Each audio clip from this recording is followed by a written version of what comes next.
Are you ready for some true crime updates? Make sure you stay until the end of this video because I'm going to be giving major updates in 5 true crime cases. 4 of these cases are still actively going through court proceedings and haven't had any sentencings yet. Please consider engaging with this video because it doesn't cost you anything but your time. So the first case I want to give an update in is the Reagan Hancock and baby Braxlin case. Perpetrator, Taylor Renee Parker.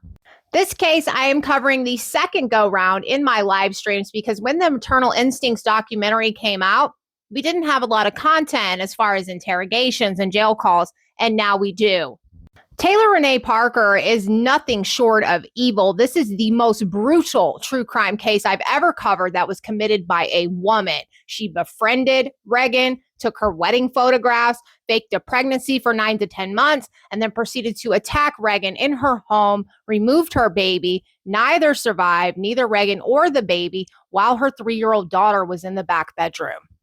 The Texarkana crime scene investigators think that it's very likely that that 3-year-old girl did witness some of what's going on. Now, here's the update. Reagan's husband, Hunter, has filed a wrongful death suit against Taylor Parker and Wade Griffin.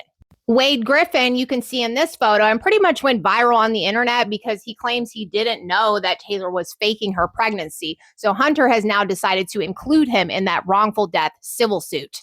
Maybe Hunter Hancock didn't like the fact that Wade Griffin was basically monetizing off the death of his wife and daughter, TikTok live streams and all. Case number 2 is eerily similar to the Reagan Hancock case, and it's out of Michigan.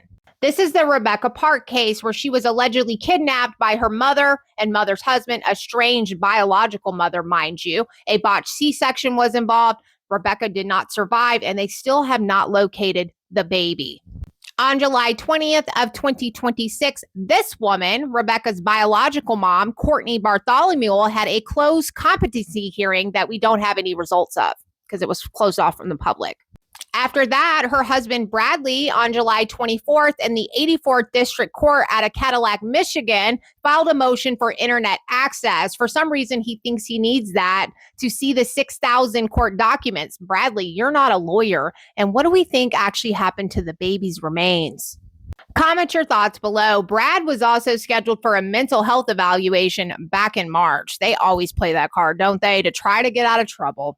Next up is this case out of Massachusetts. We have the Lindsay Clancy case where allegedly her 3 young children lost their lives by her hands. Jury selection has concluded, and tomorrow the husband, at the time, they're no longer married, allegedly, her husband, Patrick, is going to be taking the stand tomorrow and giving his testimony. Now, even though the judge is allowing the 911 call and all 3 children's autopsy photos to be used during the trial, Patrick has filed a motion to keep that stuff away from the media. So we're not going to get the 911 call or the autopsy photos. Some people didn't feel very good about that, especially after he crowdfunded $1 million. I don't think it's necessary for us to see the autopsy photos of those 3 children, but what do you think about it? Comment your thoughts below.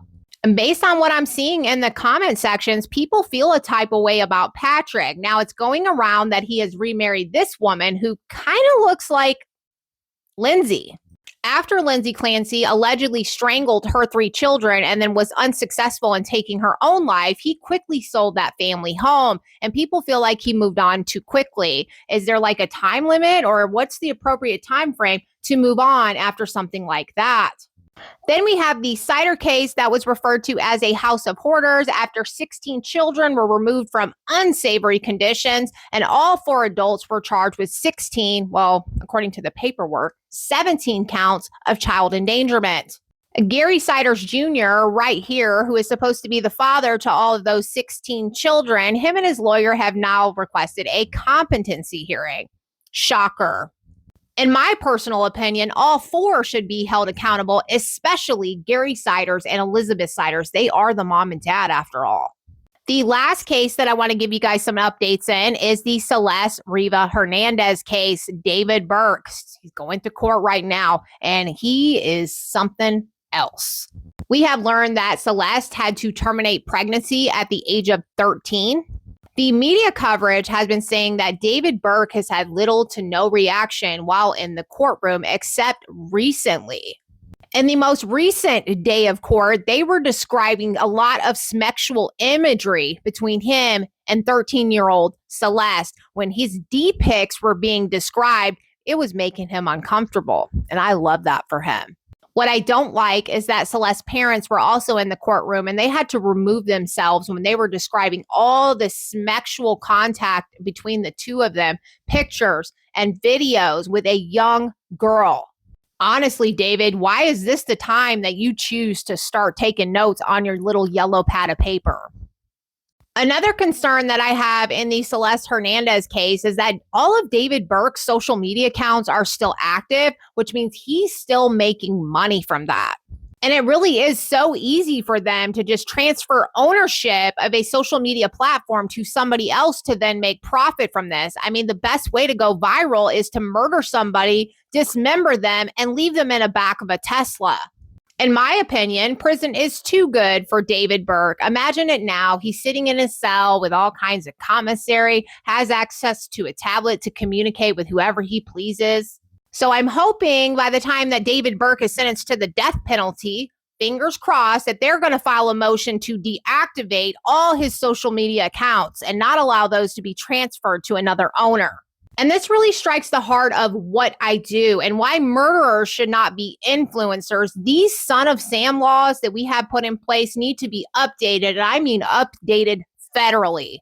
In my opinion, David Burke is evil, and he was obsessed with a little girl that was trying to get away from him, and then he did what he did.